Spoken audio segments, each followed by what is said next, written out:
মালিক আইছেন হ্যাঁ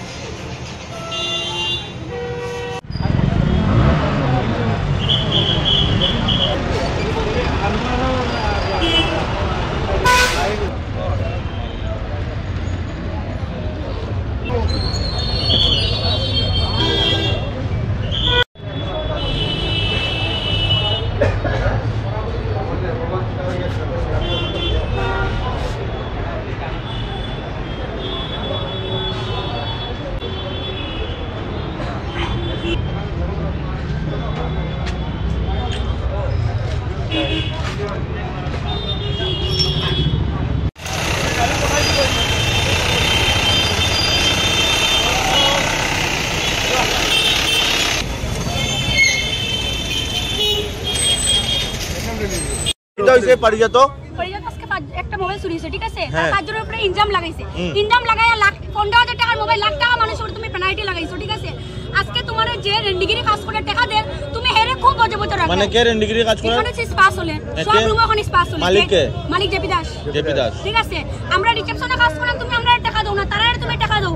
অন্য একটা মেরে রাখছো, আজকে মেলে আমরা মাইট পিটিছো, তুমি আমরা ফ্যামিলি কে ঢুকাইছো, থানা পুলিশ ঢুকাইছো। আমরা তো আর মেরে মানে কেন ইলিগাল কাজ হয়নি? ইলিগাল কাজ হয়, আপনারা কা ঢুকো গিয়া দেখবা রুমে আছে। পাটা কয় বছর থেকে চলে? এটা কইতে পারি না, আমি নতুন আইডি। পারিজাত হোটেল অ্যান্ড রেস্টুরেন্টে আমি জব করি, রিসেপশন পোস্টে। কি হয়েছে আজকে? যে 5 জন আপনারা ভিডিওতে দেখেছেন, ওরা 5 জন চুরি তো করেছে। ওরা তো ভেবেছে ওদেরকে কেউ ধরতে পারবে না, কিন্তু আমি বলেছি তোমরাই চুরি করেছো। তো এটা নিয়ে একটা কনভারসেশন হয়েছে। তারপর সিসি ক্যামেরাতে আমি দেখে সব কিছু ঠিকঠাক করা হলো, দেখলাম যে ওরাই চুরি করেছে। তারপর আমি স্যারকে ফোন করে বললাম, স্যার নিচে আসলো। তারপর স্যার ফাইন লাগিয়েছেন ওদের, ঠিক আছে? ফাইন লাগিয়েছে একটা মানে বড় অ্যামাউন্টের মতোই একটা ফাইন লাগিয়েছে, কারণ এত মানে মোবাইল নিয়ে ওরা আমাকে ফাঁসাতে চেয়েছে। কারণ আমি ওদের সঙ্গে মানে ওরা আমাকে মানে কোনো রকম সহ্য করতে পারে না, এটা প্রথম দিন থেকেই প্রবলেম চলছে। ফাইনটা লাগালো, তো ফাইনটা ওরা কোথা থেকে ভরবে তার জন্য আমাকে মানে মারপিট পিছন দিকে এসে ধরেছে। ওরাই ভাঙচুর করেছে, যে সামনের গ্লাসগুলো ভাঙলো। ওরা এখানে স্টাফ, এখানে ওরা অনেক দিন থেকে আছে। ওরা এখানে আছে অ্যাকচুয়ালি বডি ম্যাসাজ স্পায়ের বিয়েতে। ওদের একটা টাইমিং আছে যে এই টাইমে ওরা একজন পাবে, তারপরে একজন পাবে, তারপর সিরিয়াল বলতে পারেন যেটা। তো কাস্টমার যদি না আসে আমি কীরকম দেবো, এরকম একটা হয়েছে কনভারসেশন। তো আমি বলছি তোমরা বসো, কাস্টমার আসলেই তো আমি একজন পর একজন দেবো, আমি একজনকে দিলে তারপর আরেকজনকে দেবো, এরকম করে। তো ওদের মনে হচ্ছে যে আমি ওদেরকে ইচ্ছে করে দিচ্ছি না, এরকমটা ঘটনা নেই। কাস্টমার আসলে তো আমি দিয়ে দেবো। কারো হচ্ছে গিয়ে মানে এখানের যে পেমেন্ট আছে পেমেন্টে বসছে না, কারো হচ্ছে গিয়ে যে না অন্যরকম আপনারা দেখাচ্ছেন না কেন থেরাপিস্টকে, এটা সেটা। তো এরকম করে হচ্ছে না কাস্টমার, তো আমি দিতে পারছি না। বাকি হোটেলের যেগুলো আছে, রেস্টুরেন্টে যে বসে টেবিলে আছে, সবগুলো আমি নিচ্ছি, পেমেন্ট নিচ্ছি, সবাইকে আমি সার্ভিস প্রোভাইড করছি। আমার আন্ডারে যারা যারা আছে ওদেরকে আমি বলছি এটা এরকম কাস্টমার এসেছে, তোমরা রুম দেখাও, এরকম করে রুম সেল করছি।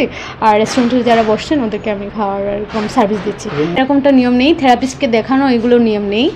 যখন কাস্টমার পেমেন্ট করবে আমাদের রুলস অ্যান্ড কন্ডিশনের হিসাবে, তারপরে গিয়ে আমরা পাঠাবো। কেউ এরকম চুজ করা এটা সেটা এরকম নেই। মনে করেন একজন আসলেন স্পায়ের জন্য, যেহেতু আমাদের একটা লাইসেন্স আছে, তো আসার পর আমরা বললাম এরকম আমাদের যেটা পেমেন্ট আছে রিসেপশনে, যেটা আমাদের পেমেন্ট বললাম। তারপর ওরা বলল যে আমরা কি আপনারা দেখান, তো এটা আমাদের নেই, আমরা দেখাই না থেরাপিস্টকে। আমরা আমাদের মতে যেটা আমাদের রুলস অ্যান্ড রেগুলেশন আছে ওইটার মেনে আমরা প্রোভাইড করি। তো এটাই। তো ওদের কি হয়েছে, আমার সঙ্গে মানে প্রবলেমটা হলো গিয়ে ওদের মনে হয় যে আমি ওদেরকে দিচ্ছি না। কাস্টমার যদি না আসে, ওদের যদি রুলস অ্যান্ড রেগুলেশন ভালো পছন্দ না হয়, তাহলে ওরা তো আসবে না, কেন এমনিতে টাকা ইনভেস্ট করবে, তাই না?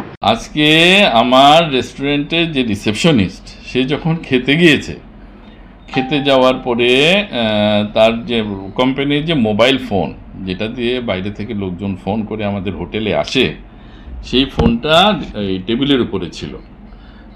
আর 3-4 জন মেয়ে মিলে এই ফোনটাকে ভীষণ মানে আজীব কায়দায় চুরি করে এটা নিয়ে যায়। যেহেতু মোবাইল ফোনটা আমাদের জন্য অত্যন্ত প্রয়োজনীয়, ওদের আমি বারবার বলেছি মোবাইল ফোনটা দিয়ে দাও তোমরা, আমি তোমাদেরকে কিছু করব না, আর না দিলে তোমাদের অসুবিধা হবে। শর্মিলা কেন আমাকে বলল যে ওরা চুরি করেছে, এই জন্য ওরা ভীষণভাবে শর্মিলাকে মারধর করেছে। বাইরে গিয়ে ক্রুজিত হয়ে ওরা ওই মানুষজন জমিয়ে এই ভাঙাভাঙি এসব করেছে এবং আমাদের অনেক ক্ষতি হয়েছে। আপনি দেখেছেন আমার নতুন গাড়ি, ওটার গ্লাস ভেঙে দিয়েছে, সামনের সব ইয়েও ভেঙে দিয়েছে, প্যানেল গ্লাস প্যানেল, এটা আমার কম্পিউটার ভেঙে দিয়েছে। ওরা আমাদেরই স্টাফ, ওরা এখানে বিভিন্ন রকম কাজ করে, কেউ রেস্টুরেন্টে, হোটেলে ওয়েটার এসব কাজ করে।